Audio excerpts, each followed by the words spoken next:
Welcome everyone to Knox Game Design for May 2026. My name is Levi Smith.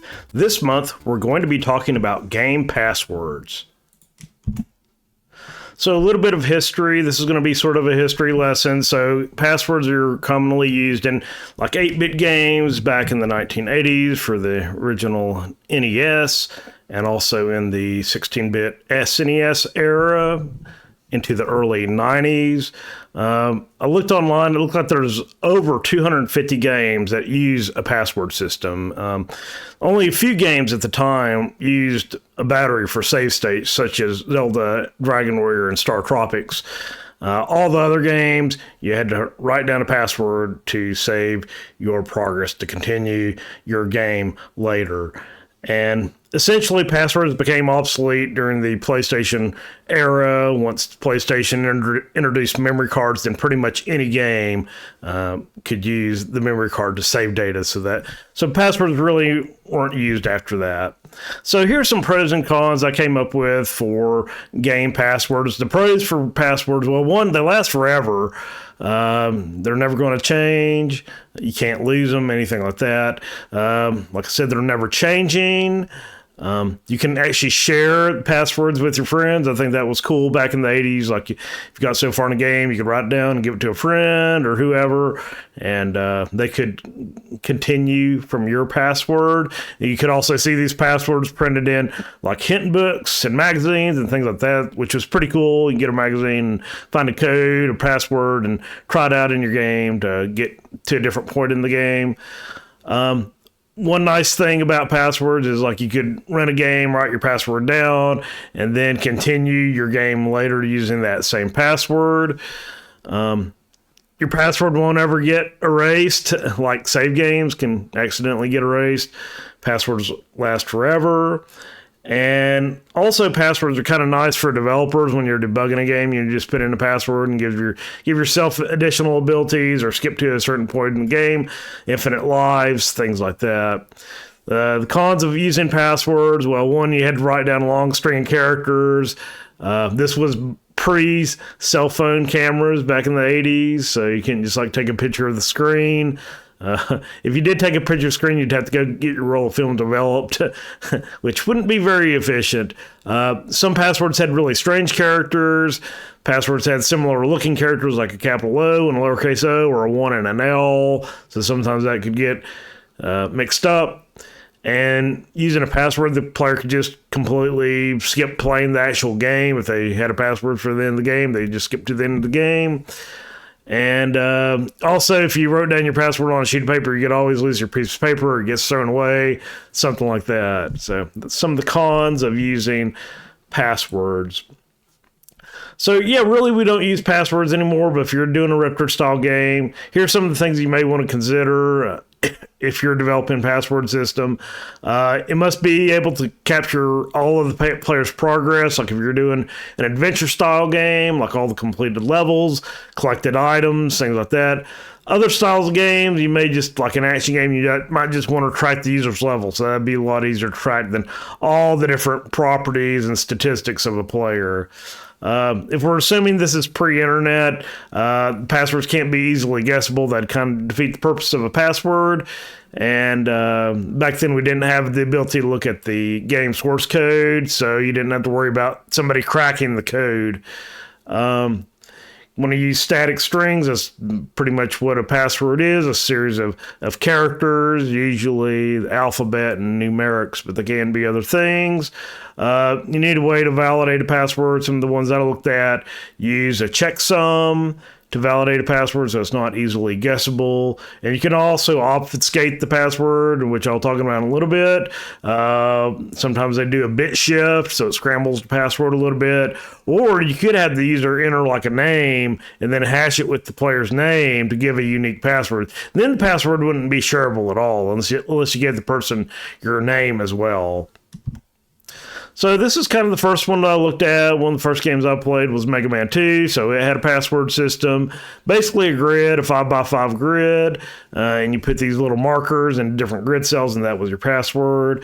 So what I found out when I did some research on this is actually the first row A, is the number of energy tanks, 1, 2, 0, 1, 2, 3, or 4. The remaining grid cells are whether a boss is alive or dead, whether the stage is completed or not. And I got in and looked at a little bit of the code, and I could actually see the values of as I put in the password, how these bits flipped from like 0 to 1 for each of the cells. So it's just like one contiguous thing of memory right here. And it starts at hexadecimal location 0420 and stops at 0438. Found this using the FCUX RAM search capability, and I looked for a change from 0 to 1, just kind of guessed that that's what they did, and looks like that was correct. And that, so they actually used a whole byte for a marker, which seems like it was kind of a little bit overkill right there. You could probably just tell it with a bit, not a whole byte. But you can actually see when you enter the password, these values 0420 change and 0421, which is A2, B is 0425, and E5 is 0438. So each one of these cells corresponds to a byte in memory. And the actual storage location, it actually tracks the number of markers you've placed on the grid, and that starts at hexadecimal 0680. And I just did a search from when it went from 1 to 0, then a 9 on a reset, so you can actually find that value, which I thought was pretty cool. So I found on this site, this retromageddon.com on Mega Man 2, somebody actually cracked it, like I was talking about earlier, the number of energy tanks or the first row, and then based on the number of energy tanks, you select out of each one of the robot bosses, whether they're alive or dead, and that will give you the password. So each of the passwords always use 9 dots in the password. So that's basically what I have right here listed out. Yeah. So the second game that I looked at was Metroid. So Metroid is a little bit more complex. So in Metroid, you have a password. It's like 24 characters long. So each one is, we got 4 sets of 6 characters. And each one of these characters is what we call like a Metroid character. And each Metroid character is only 6 bits long. So that's what this big table here in the middle is. So like if you got the Metroid character number 0, that's actually 0 in decimal and in binary. But if you got A, like A is the 10th character in the Metroid character system, hexadecimal 0A, and it's 1010 in binary. And then the lowercase a starts at decimal 36, has a value of 36 in the Metroid character system, hexadecimal 24, and in binary, that's 100100. So in Metroid, to store all of the players' statistics, their missiles, their attributes, power-ups collected, it takes 144 bits, which is 18 bytes. The first 16 bytes are the game data, and then the passwords are encrypted using a bit rotation. The key is the byte in index 16, and passwords are validated with a checksum, which is the byte index 17. And yeah, here's kind of like what I had with the conversion between the Metroid characters and between that and their decimal, like whole number values, and then the binary equivalents. So you can see here, like one of the classic passwords was Justin Bailey. So you can map the J to hex 13, which is decimal 19, the U to hexadecimal 1E, which is decimal 30, all the way out.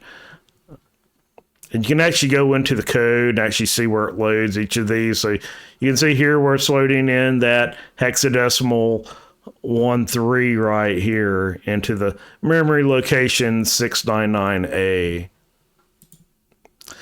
So this kind of lays it out. So I found a really good guide that was written a long time ago by John David Ratliff.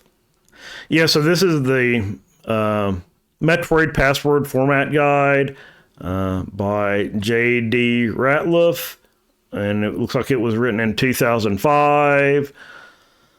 So this guy did a lot of work. He did a really good job of like figuring out where all the different like missile containers and power-ups and whether bosses were defeated or not. And he has like an overview, kind of like the Metroid character system right here, kind of like what I just talked about, and the checksum byte and the shift byte. And I learned a lot from this, and I think he did a really good job. The only thing that I think is a little bit convoluted with this is that he says there's a encoded 144-bit data field. So yeah, all of the data is encoded in 144 bits, but it's really actually 17 bytes.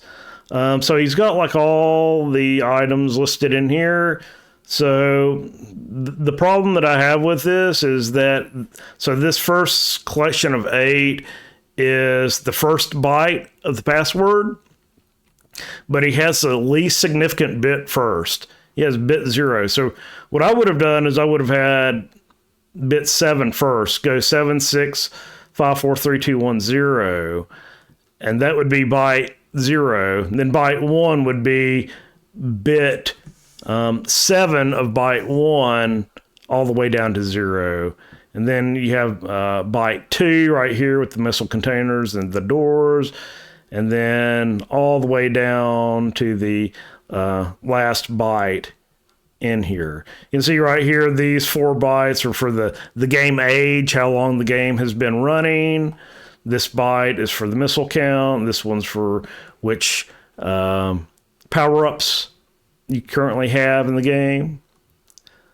So this goes into a little bit about the encoding and how that's converted to binary. So yeah, the way he laid it out, the problem is when you try to print these out, he's got the least significant bit first, but when you print out these bytes, you always print out a byte with the most significant bit first.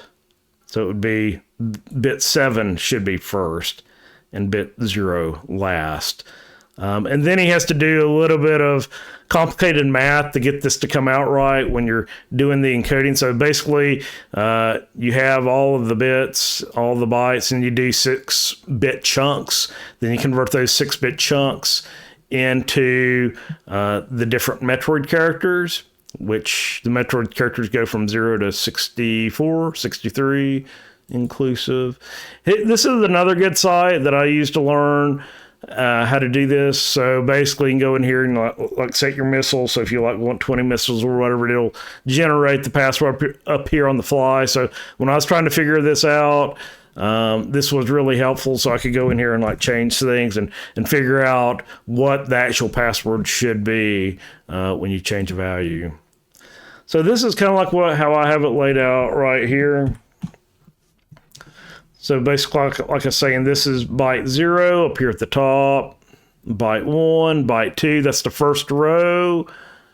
And that will give you the first portion of the password. So basically all the ones, the first 3 rows are the first 2 sections of the password, the first row on the password screen. So you can see here 0, 1, 2, 3, 4, 5. So in 6, it has like the different parts of the boss stream that are completed. Here's like the swimsuit mode if you have that bit enabled. So each one of these squares is 1 bit, and then each collection of these bits is a byte. You see here at the end of this byte right here, you got the different start locations, whether you want to start in Norfair, Craig's Lair, Ridley Lair. Then this byte right here, which I believe is byte 9, you got the different power-ups that you've collected in the game. So enabling any of these bits will enable that power-up. Here you have the your missile count. This is a little bit different than the actual missile containers you've collected. So up here at the top are the missile containers you've collected, but this is actually the current value of missiles that you have. Like I said earlier, you got 4 bytes for the game age. These are the bosses that have been defeated and whether that statue has been raised or not. Here's the shift byte for the obfuscation, kind of encryption. And here's the checksum right here. And this is kind of like how I was saying is like laid out in bytes. So each, like this first blue row is the first byte with 8 bits. Here's byte 1 with 8 bits, byte 2 with 8 bits. So yeah, this is kind of like if you ever heard of Big Indian and Little Indian, but this is byte order. Little Indian, least significant byte is first. Big Indian, most significant byte is first. But really, this is just how binary is written. Whenever binary is written as like a hexadecimal number, you always have your most significant bit on the left and the least significant bit on the right. So that's why we have byte 0, bit 7, bit 6, bit 5, bit 4, bit 3, bit 2, bit 1, bit 0, like that. Instead of going 0, 1, 2, 3, 4, 5, 6, 7, 8, 9, 10, 11, 12, like that. So what this does is whenever you encode this, you take 6 bits and convert that into the Metroid character. That'd be the bit 7, bit 6, bit 5, bit 4, bit 3, and bit 2 of byte 0. Then the next Metroid character will be bit 1 and bit 0 of byte 0. Then the first 4 bits of byte 1. And then the next character will be the last 4 bits of byte 1, and then the first 2 bits of byte 2. Okay, so what I did is I wrote a little password generator for Metroid. I used Fast API. I'm kind of envisioning this to be like a unified password generation system for NES games. So you can use this one interface, this one API to get to generate any password for any game. Currently, I only have like 3 games in here right now, but I think it would be neat to expand this more, to have additional games. And it's an API, so I can host it on my website, I didn't want this to be a talk on like hosting Fast API. I was able to get it with my shared hosting, but I had to do like a reverse proxy to get this Fast API working. But yeah, this is kind of like how I was talking right here with the missile count. It starts at byte index 10. It takes a value 0 to FF, which is in hexadecimal, which in decimal 0 to 255. So this is where that byte out order becomes important. Because if you had the bits backwards, then these numbers would be reversed, and then it wouldn't make any sense. So new missile drops won't appear until a missile container is collected. Yeah, so it won't let you go over the number of missile containers that you've collected. It has a check in there for that. Collecting a missile drop will reset missile count to maximum possible missile number. Then power-ups are at byte 9. Power-ups can be represented by binary values. So you can see the byte table. And this is what I thought was really cool. You can OR the power-ups together to enable multiple power-ups. I remember like seeing this for command line switches, like for Allegro and things like that, where a setting, a flag would be just like 1 bit out of a byte, and each one would have a different bit enabled. So if you want to enable multiple, you just OR all those together, and then it will give you the byte that represents all of the bits that have been enabled. So that's kind of like what I did up here. So you can see here I got the missile byte set to 10, and then I just assign like hexadecimal 19 is 25, so you just assign 19 to that missile byte, and that'll give you 25 missiles right there. And then the power-up byte is byte number 9, so the bombs bit is the first bit right there. So that's 7 zeros followed by a 1 in binary. That's how you represent a binary value in Python. The high jump bit is the second last 0 is 1. Long beam is the third bit. So you're never going to have 2 bits the same for any of these. And then you got the 5 different, the Mari and the Varia and Wave Beam and Ice Beam. They all have a separate bit. Then based on what you want, you just OR all those together. And then the checksum's really easy, which I believe I have on the next slide. So you got to set that checksum byte, or it'll give you an invalid password error. And here's where I'm going for 0 to 6. We want to convert the bytes to the Metroid alphabet, so we're taking 6 at a time and converting those into the Metroid password right there. And here's a little bit more of the code. So here's where we're setting the checksum byte. So this is why I said what I meant by it's really important to have these like represented as bytes, or it makes things a lot easier. So basically, checksum byte is 17, so we're going to go from 0 to 16, inclusive 16, and we're just going to have this checksum I, this counter value, and we're just going to add the value of each byte, and then we're going to put that checksum, we're going to take the last 8 bits of that and put that in the checksum byte. So if it rolls over, it's okay. You don't have to worry about it. That's what this 0xFF is doing. It's taking the last 8 bits of that checksum bytes, and you just assign it to the checksum byte, and you're done. It makes it a lot easier. This middle part is where we're actually converting it to the Metroid characters. So yeah, we're doing 0, 1, 2, 3. We're doing 4 bytes at a time. So the thing is, like we're doing those 6-bit chunks. So a byte is 8 bits, and this chunk is 6 bits. So the least common multiple is 24. So 24 is divisible by both 6 and 8. So that's what makes using 24 really nice. So this first part right here, so this is kind of like a bit mask. So like I was saying earlier, all these ones, that's taking the first 6 bits right there. That's going to be your first character. Your second character is going to be the last 2 bits of the first byte and the first 4 bits of the second byte. Then the third character is going to be the last 4 bytes of the second byte, last 4 bits of the second byte, and the first 2 bits of the third byte. And then the fourth character is going to be the last 6 bits of the fourth byte. Then you join all those together and print it out. So I've got Metroid alphabet, which is defined here. So it just figures out based on that value that you've extracted in those 6-bit chunks, which one it equals down here. We also have energy tanks in Metroid right here. So each of the energy tanks is kind of like in a different position. You can go back and look at this right here to figure out where all the energy tanks are. But yeah, basically I just have the different bits, bytes and bits, where those are located right here.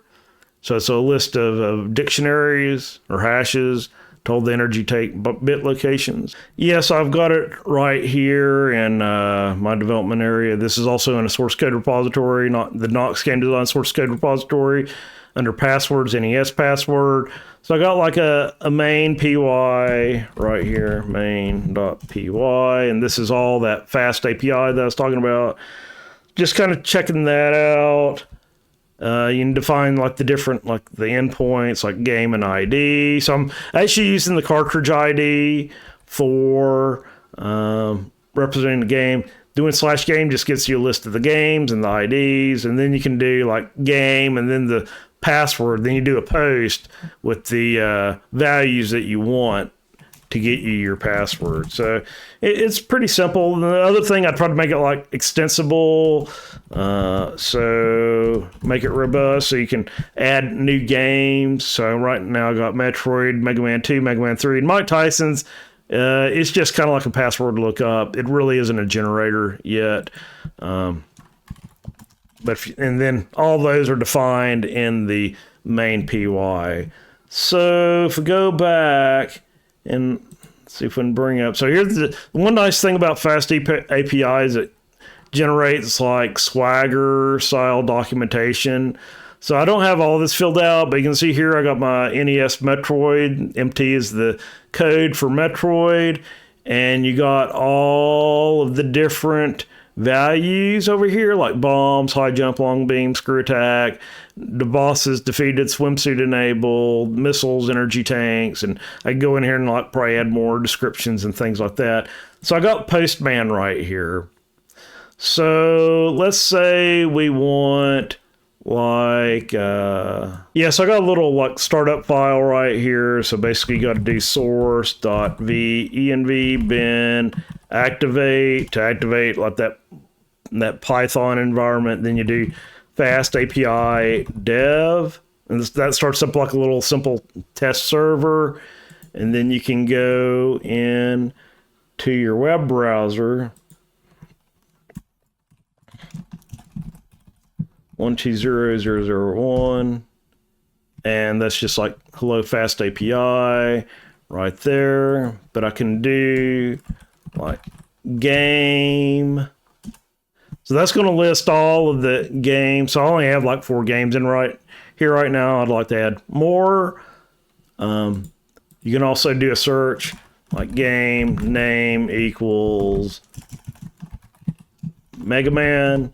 That'll return the 2 IDs for the 2 Mega Man games. But if I already know which game I want, like I want NES Metroid USA password. Yeah, so if you just put it in the web browser, that's not going to work because you got to do a post on that, and that's why we have this program called Postman. Let's make this a little bit smaller. So I want to do a post. I already got some examples over here.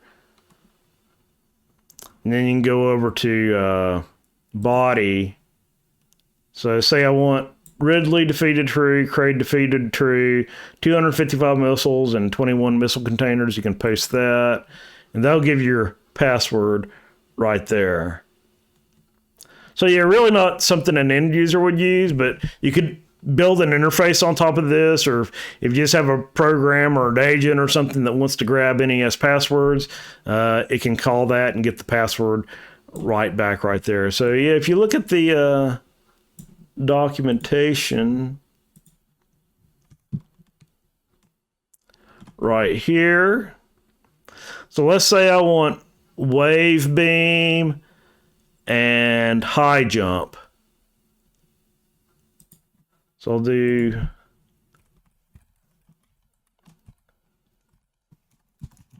wave beam true, high jump true. And I tried to simplify the names of these parameters so they aren't super long because they were a lot longer before. Let's give myself 5 missiles. Let's make it something, I don't know. Let's make it 17 missiles. There we go. And let's have 5 missile containers. So press send. That generated password right here. Yeah, so I got Metroid running right here, so I'm just going to try to see if I can enter this password. 0, little c, 5, then rest of the zeros on the first line, then G, X, 4, 0, 0, 0, 1, 2, 3, 4 zeros, and 3 S. Press enter. Okay, so see if we got wave beam. So we got wave beam right there, and we have high jump. We have 17 missiles right there, and our missile containers. But you can see I don't have the ball, Mari, but I can collect it right there. So I don't have anything else. But I don't have bombs, anything like that. Yeah, so I was just going to show off the Mega Man 2 one right here. So I changed the post to NES XR USA. And let's say we want, I don't know, we want Airman defeated. You got to put these in double quotes. Let me double check the documentation. So we got, yeah, so for Mega Man, you got to do Airman defeated. So let's do Airman and Woodman defeated. And say 2 energy tanks. Airman defeated true. You can also put defeated false, but that kind of, I don't know, defeats the purpose. Woodman defeated. And I saw a typo, not main. I've typed main so many times. True and energy tanks. Yeah, like I said, let's just do 2 and send. So there's our password right there. Like I was saying, we can put in, and these can be in any order, but let's do quick man defeated false. Submit that. And it should be the exact same password. So yeah, let's give Mega Man 2 a try right here.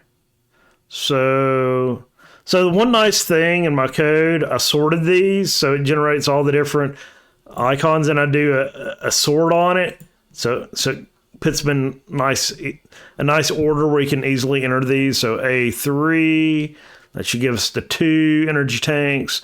B1, C5, D1, D5, E2, E3, E4, E5. And yeah, there we go. We got Pea Shooter, we got Airman and Woodman defeated, and we should have 2 energy tanks. Yep, 2 energy tanks right there.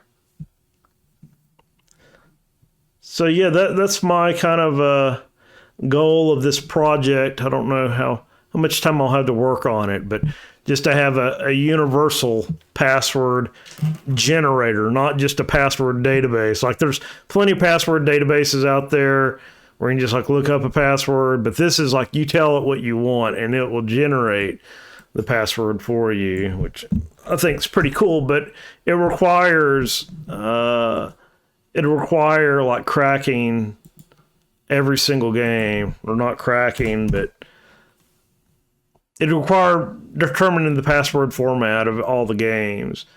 So yeah, we got like Mike Tyson's Punch-Out. Like I was saying, this one really isn't. Yeah, so we've got to remember to change this to post. And if we look at our documentation, let's do World Circuit.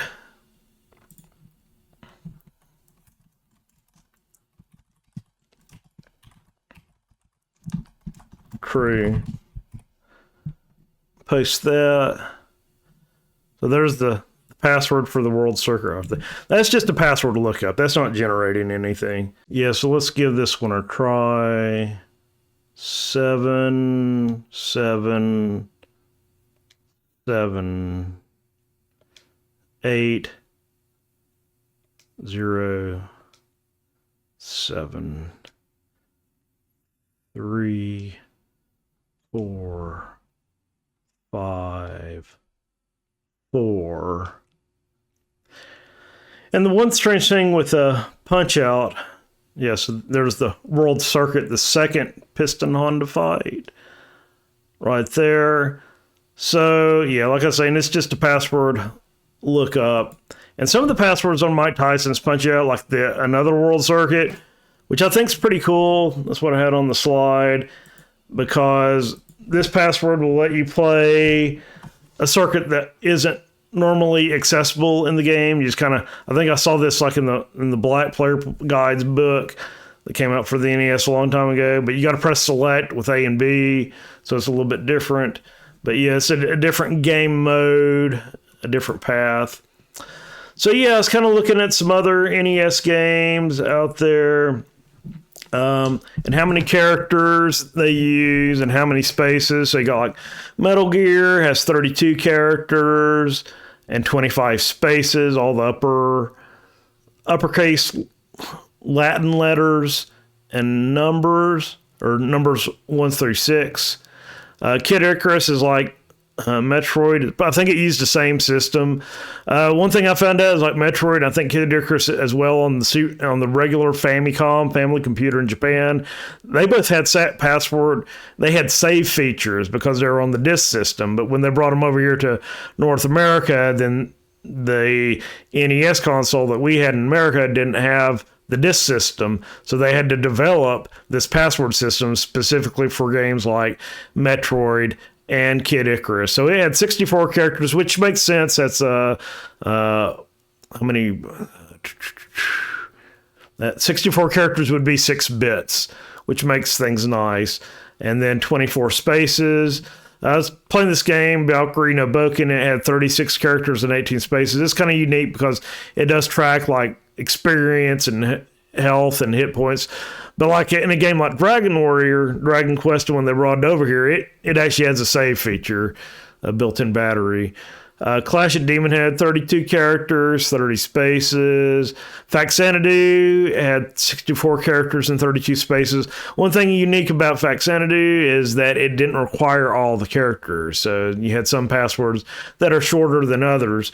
Guardian Legend, it has 64 characters, but some of them are like these really strange. They actually put like double dots over the lowercase characters, which I guess makes sense. It makes it easier to distinguish those lowercase characters.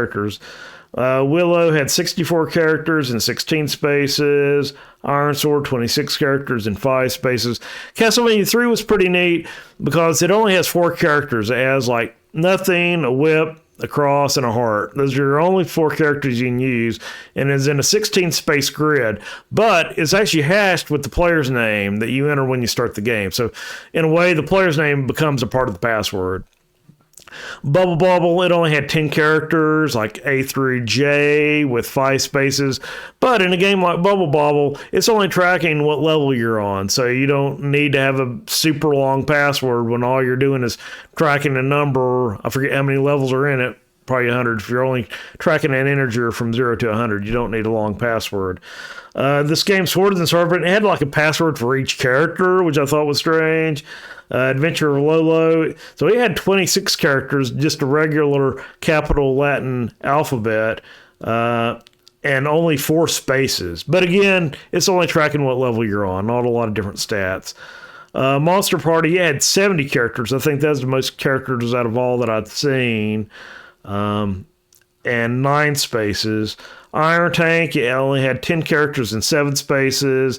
It's just a numeric password. And Battle of Olympus had 64 characters and 26 spaces. So I went back and I always had a hard time with the combinatorics. I took the combinatorics class in college. Actually, I was required to take combinatorics in college, and I was wondering, could I apply that to passwords? In a way, I can. Some ways not so useful, but one thing that always confused me in combinatorics is they would talk about combinations or permutations, but if you have like our 26 letters and you can pick one of those letters multiple times and the order is significant, then that's basically, so if we call the characters N and the number of spaces R, that's just into the R. And that's just kind of like a password to a safe or a lock with a dial or whatever. It's just into the R. And that's pretty easy to calculate, into the R power.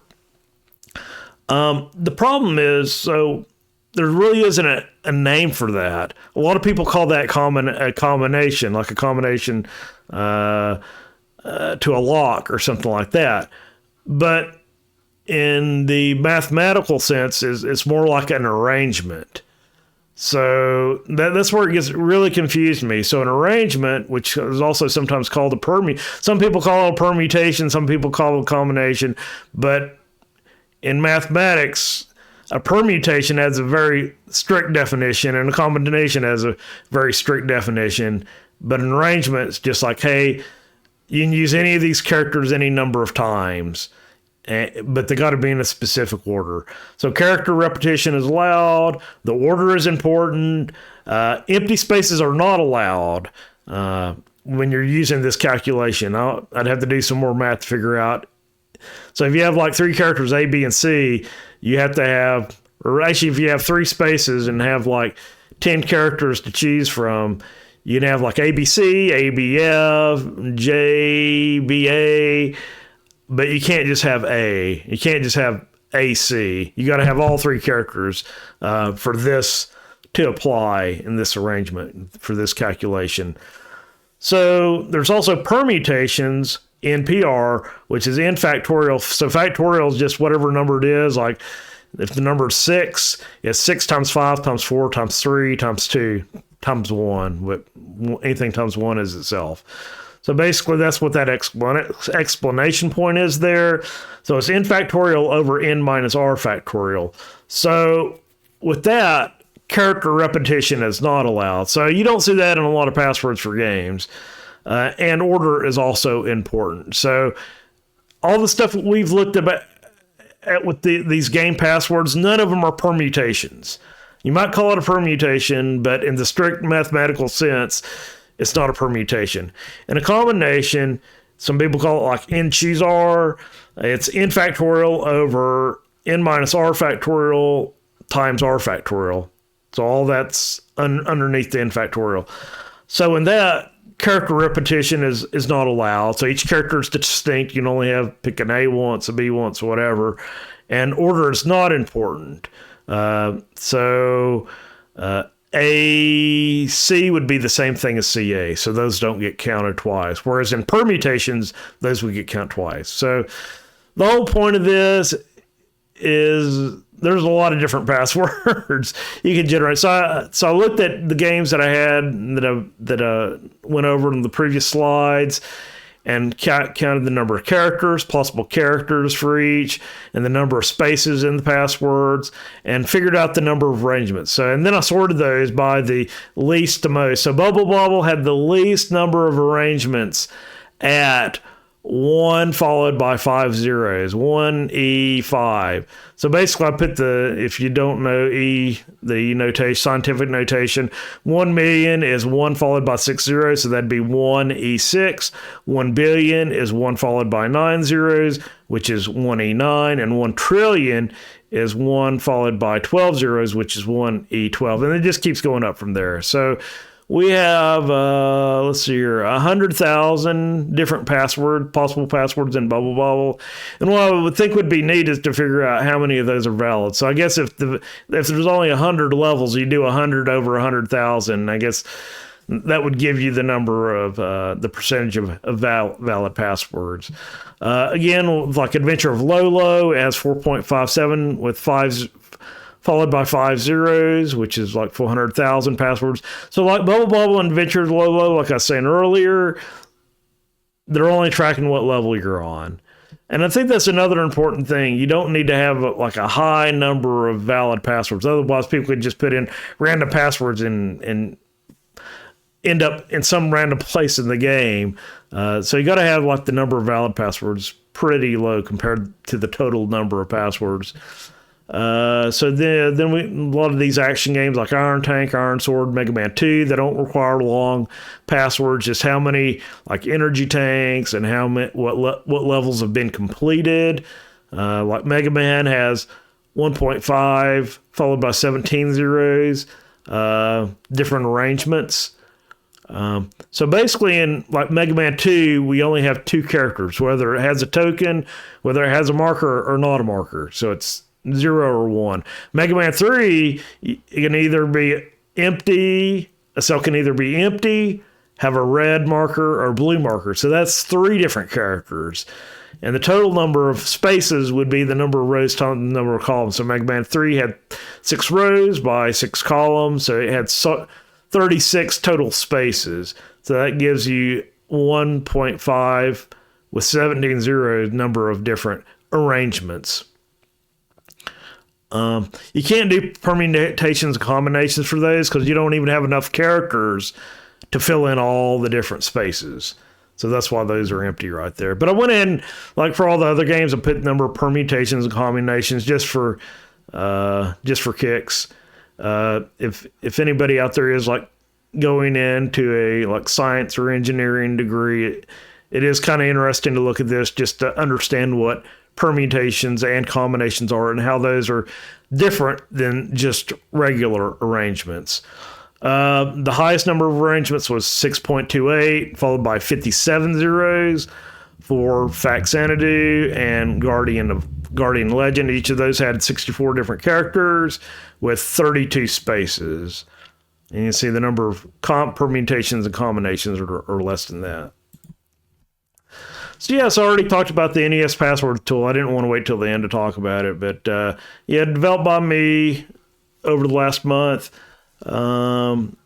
my attempt at creating a unified API. So hopefully I can get this thing hosted. I'm not sure exactly. I think I want to host it on my Levi D. Smith.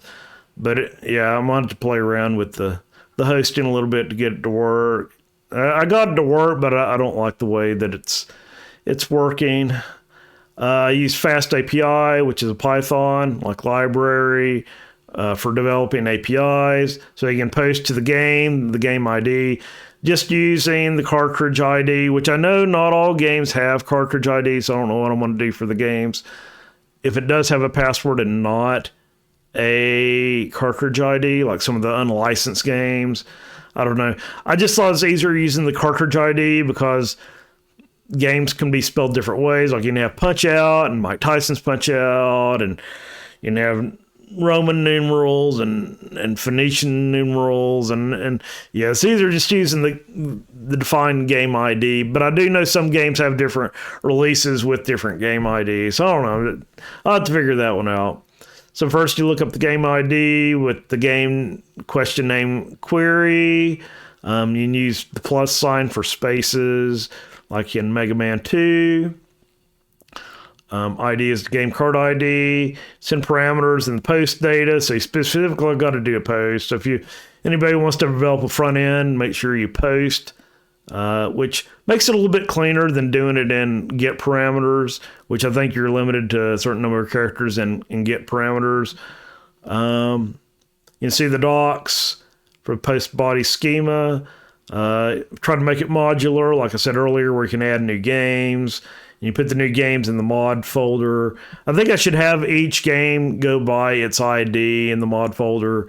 That'd probably make things it'd make it a little bit harder to find the games because I don't have all these game IDs memorized, but it'd make it a little bit cleaner so it's a one-to-one match with the game ID.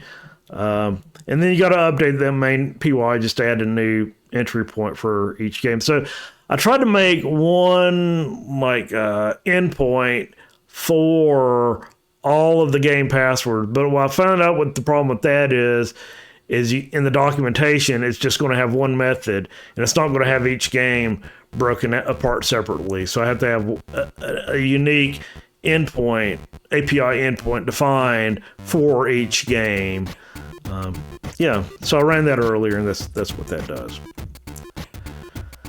So anyway, that's what I have for game passwords. It's kind of a history lesson there. I don't know. I mean, retro games are kind of coming back in style, so this may be useful, but it is a good look back at see how these passwords were generated and things like that. So appreciate everyone out there listening and watching, and I'll plan on being back in a month.